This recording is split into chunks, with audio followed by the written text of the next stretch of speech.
नमस्कार, आप देख रहे हैं खबर समय। मैं मनु कृष्णा आपके साथ और मेरे सहयोगी शुभम अग्रवाल कैमरे पे मौजूद हैं। हम उस बस के अंदर की तस्वीर दिखा रहे हैं जो दो देशों के बीच में आने वाले समय में बेहद बड़ी भूमिका अदा करने वाली है। ये वो बस है जिसकी शुरुआत आज होने जा रही है, जिसका फॉर्मल इनॉग्रेशन फिरहाद हाकिम जो कि ट्रांसपोर्ट मिनिस्टर है, स्टेट ट्रांसपोर्ट मिनिस्टर है, उन्होंने किया है।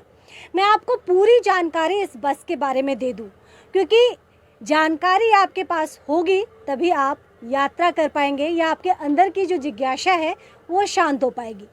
इस बस में कुल 41 सीट्स हैं, यानी कि एक बार में ये बस जब यहाँ से सीधे जंक्शन से खुलेगी तो ये काठमांडू जाके रुकेगी, लेकिन बीच में 3 स्टॉपेज हैं। यहाँ पे स्लीपर कोच नहीं है ये, लेकिन पुश बैक सीट है, कंप्लीट रिक्लाइनर सीट है ये। और इसके साथ हम आपको यह भी बता दें कि 3 जगह जब ये बसेस रुकेंगी तो आपको फ्रेश होने के लिए रुकेंगी। आप चाहे तो थोड़ी सी नीचे उतर के कमर सीधी कर सकते हैं, क्योंकि 3 बजे जब यहाँ से बस खुलेगी तो सुबह के अगले दिन सुबह के 9 बजे काठमांडू में इसका आखिरी स्टॉपेज होगा। 9 बजे जब ये बस वहाँ पहुँचेगी तो आप अपने अपने जगह जा पाएंगे। लेकिन इसके पहले हम आपको यह भी बता दें कि ये बस इसके पहले अगर मैं बात करूं तो भदरपुर यहाँ से, जो कि नेपाल में है, लोग भदरपुर जाते थे, वहाँ से अलग अलग जो एयरलाइंस है उसके सहारे, उसकी मदद से वो काठमांडू पहुँचते थे, या फिर जिनके अपने प्राइवेट व्हीकल्स हैं वो सीधे काठमांडू तक जाते थे, और फिर जिनका बहुत ज़्यादा ज़रूरत होता था वो भाड़े की गाड़ी लेके काठमांडू पहुँचते थे। लेकिन अब इन तमाम सवालों पे से पर्दा उठ चुका है, यानी कि अब ये बस जब से शुरू हुई है लोगों को बहुत ज़्यादा आने वाले समय में सहूलियत मिलने वाली है। कई के रिश्तेदार यहाँ रहते हैं, तो कई लोग शादी की ख़रीदारी करने आते हैं, कई लोग घूमने आते हैं, तो कई लोग डॉक्टर से इलाज करवाने के लिए आते हैं। वहीं अगर हम दूसरी तरफ बात करें तो भारत से लोग काठमांडू जाते हैं क्योंकि ये बहुत खूबसूरत जगह है, प्रकृति के गोद में बसा हुआ काठमांडू शहर है। इसके साथ ही पोखरा जाना होता है, या तमाम चीज़ें घूमने के लिए लोग जाते हैं, ख़ास तौर पे घूमने के पर्पज़ से जाते हैं। और कई लोग जो सिलीगुड़ी में रहते हैं उनका बिजनेस भी काठमांडू में है। इसीलिए मैंने कहा था कि आने वाले समय में ये मील का पत्थर जो बस शुरू हुई है, ये मील का पत्थर साबित होने वाला है। हम आपको यह भी बता दें, जो लोग बार बार सवाल कर रहे हैं या बार बार जो लोगों के अंदर सबसे बड़ी जिज्ञासा जो है वह यह कि आखिरकार इसका भाड़ा कितना होने वाला है, क्योंकि कुल मिलाकर अगर बात करें तो बात मॉनिटरी ही आती है। भाड़ा 1500 बताया जा रहा है, जिसके अंदर आपको रिफ्रेशमेंट भी दिया जाएगा, जिसमें कि पेस्ट्री, बर्गर, आपको मिनरल बॉटल दिया जाएगा। ये तमाम चीज़ें आपको स्नैक्स के तौर पे दी जाएंगी। 3 जगह इसका स्टॉपेज होगा और उसके बाद ये सीधे जो आखिरी गंतव्य है वो काठमांडू शहर होगा। इस बीच में लोगों के अंदर लगातार खुशी की लहर देखी जा रही है। हम आपको यह भी बता दें कि कोरोना काल के पहले इस बस की शुरुआत की गई थी, लेकिन कोरोना ने ज़िंदगी पे कितनी बड़ी छाप छोड़ी है, कितना बड़ा ग्रहण लगाया है, ये किसी से भी नहीं छुपा। जीवन पे भी लगा, और तमाम जो अन्य साधन हैं जो हम अपने जीवन में जिसका उपभोग करते हैं, उपयोग करते हैं, उन तमाम चीज़ों पे भी इसका गहरा असर पड़ा। और इसलिए एक लंबे अंतराल के बाद इस बस सेवा की शुरुआत की जा रही है। इस बस की खासियत मैं आपको बता दूं, देखिए हर सीट के पास फ़ैन लगे हुए हैं, एसी की भी व्यवस्था है। मतलब ये एक तरह से आप कह सकते हैं कि रोड पे चलने वाला ये जहाज आपको लगेगा।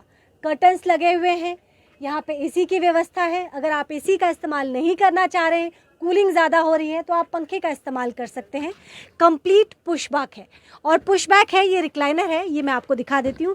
पानी के बोतल की यहाँ पे व्यवस्था है। दोपहर के 3 बजे ये बस यहाँ से खुलेगी और सीधे कल सुबह 9 बजे काठमांडू में रुकेगी, लेकिन इस बीच में 3 स्टॉपेज है। अब मैं आपको दिखा दूँ, तसल्ली कर लीजिए। ये रिक्लाइनर है जिसमें मैं थोड़ी देर पहले बैठी थी, और ये देखिए, आप जब बैठेंगे तो कुछ इस तरह से आप बैठ पाएंगे। और इसके साथ ही अगर आप सामान्य मुद्रा में बैठना चाहते हैं तो मैं आपको यह भी दिखा दूं ज़रा। तो देखिए, ये सामान्य सीट हो चुकी है, सामान्य तरीके से मैं बैठी हूँ। और अगर मुझे आराम की आवश्यकता होगी, मैं आराम करना चाहूँगी, क्योंकि यात्रा काफ़ी लंबी है, तो जाहिर सी बात है लोगों के अंदर एक थकान हो जाती है, लोग रेस्ट करना चाहते हैं। तो कुछ इस तरीके से ये रिक्लाइनर है, यानी कि आप यहाँ तक आराम से सोते हुए, गाना सुनते हुए, म्यूज़िक सुनते हुए आप अपनी यात्रा पूरी कर सकते हैं। तो ये पूरी बस की तस्वीर आप देख लीजिए। ग्रीन लाइन ये बस है, इसको लेके नेपाल के लोग भी बहुत ज़्यादा उत्साहित हैं। हम आपको यह भी बता दें कि नेपाल से, हालांकि भारत में इसकी जो फेयर है, जो बस फेयर है, वो 1500 रुपये होगी, जबकि नेपाल की तरफ से जब ये बसेस चलेगी तो नेपाली करेंसी में ये 2800 रुपये बताया जा रहा है। इंडियन करेंसी आपको 1500 है, जबकि नेपाल की करेंसी में आपको 2800 रुपये इसका भाड़ा पड़ेगा। फिरहाद हाकिम साहब यहाँ पहुँचे हैं। आज बहुत शुभ दिन है और इस शुभ दिन में शुभ काम किया जा रहा है। आने वाले समय में लोग इससे बहुत ज़्यादा लाभान्वित होने वाले हैं। अब देखने वाली ये बात होगी कि नेपाल के लिए तो बस शुरू हो गई, क्या आने वाले दिनों में यहाँ से सीधे बांग्लादेश के लिए भी बस सेवा शुरू होगी? ये देखने वाली बात होगी। फिलहाल के लिए देखिए हमारी ये पूरी रिपोर्ट। बस अटेंडेंट प्रमित घोष से बात करते हैं। प्रमित जी, कैसा लग रहा है? ये एक नई शुरुआत है, कैसा लग रहा है? जी बहुत अच्छा लग रहा है। अभी तो देखिए हम लोग क्या है, यात्री को सुविधा मिलेगा, बहुत आराम मिलेगा। पहले तो इतना साधन नहीं था, अभी जो साधन चालू हुआ है आदमी के लिए भी अच्छा होगा, सबके लिए, हम लोगों के लिए अच्छा होगा। कोशिश करते हैं हम लोग का सर्विस और बेटर कर सके ताकि आदमी को और कंफर्टेबल लगे। इसके पहले कभी काठमांडू की तरफ यात्रा हुई है? जी नहीं, हम लोग अभी नहीं हुए काठमांडू। अच्छा, तो मतलब पहली बार आप काठमांडू जाने वाले हैं, उसको लेके क्या कहेंगे? कितने एक्साइटेड हैं और घर में लोग कितने खुश हैं? बहुत एक्साइटमेंट है, बहुत एक्साइटमेंट है ना। अच्छा, अभी तक नहीं गए काठमांडू, जा रहे हैं हम लोग अभी। तो बस कितने बजे खुलेगी? 3 बजे? आज 2 बजे खुलेगी, कल से 3 बजे। अच्छा, आज 2 बजे खुलने के पीछे कारण? आज उद्बोधन, आज पहला उद्घाटन हो रहा है ना। अच्छा। सब आदमी आए हैं इसलिए। तो अभी अपनी कितनी सीटें बुक हो चुकी हैं अभी तक? अभी तक तो फिलहाल फाइनल बुकिंग अभी चल रहा है, ठीक है, अभी क्लोज नहीं हुआ है। क्लोज नहीं हुआ। डॉक्यूमेंट की भी आवश्यकता पड़ेगी? हाँ, डॉक्यूमेंट का तो ऑब्वियसली आवश्यकता पड़ेगी।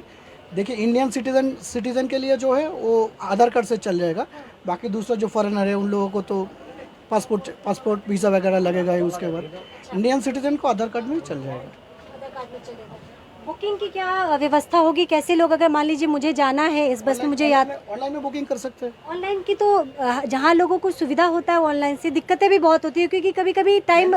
मैनुअल बुकिंग भी कर सकते हैं हम लोगों का। यहाँ काउंटर है, NBSTC का काउंटर है, बाहर ग्रीन लाइन का काउंटर है, वहाँ भी बुक कर सकते हैं। अंदर में NBSTC का काउंटर है, वहाँ पे भी बुक कर सकते हैं काउंटर में आके। तो घोष बाबू से हमने बात की, जो कि अटेंडेंट है, बस अटेंडेंट है, बहुत ज़्यादा उत्साहित है, बहुत ज़्यादा एक्साइटमेंट है। एक्साइटमेंट 2 कारण से है। पहला कारण कि ये बस सेवा शुरू हो रही है, जो लोगों को बहुत ज़्यादा, जिससे आराम होगा। साथ ही दूसरी एक्साइटमेंट इस बात की भी है कि घोष बाबू इसके पहले काठमांडू नहीं गए, तो अब सीधे इस चमचमाती हुई लग्जरियस बस में ये काठमांडू पहुँचेंगे। जहाँ तक डॉक्यूमेंट की हमने बात की, क्योंकि 2 देशों के बीच की बात है, 2 स्टेट नहीं बल्कि 2 कंट्री के बीच की बात है, तो हम आपको बता दें डॉक्यूमेंट की आवश्यकता पड़ेगी। जो इंडियन सिटीज़न हैं उनके लिए आधार कार्ड से काम चल जाएगा, लेकिन अगर विदेशी हैं, किसी अन्य मुल्क के आप रहने वाले हैं, तो आपको अन्य डॉक्यूमेंट भी दिखाने होंगे। फ़िलहाल अभी भी बुकिंग की प्रक्रिया जारी है, क्योंकि आज पहला दिन है, इसलिए बस 2 बजे खुलेगी, लेकिन कल से 3 बजे ये बस खुलेगी।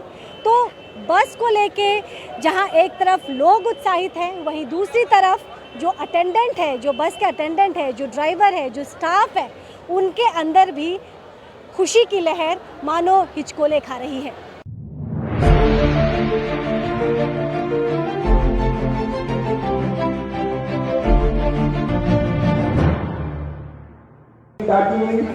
Gauram Sharma, IPS Commissioner of Police, Sri Srinivas Venkatla Patil, IAS, SDO Shiliguri, Sri Rajiv, Sri Priyanka Sati মহাশয়কে এরপরে আমরা বরণ করে নিচ্ছি শ্রী পার্থপ্রতিম রায়, এক্স এমপি চেয়ারম্যান এনটিএসসি ওনাকে আমরা বরণ করে নিচ্ছি। तो आखिरकार वो शुभ घड़ी आ ही गई जिसका एक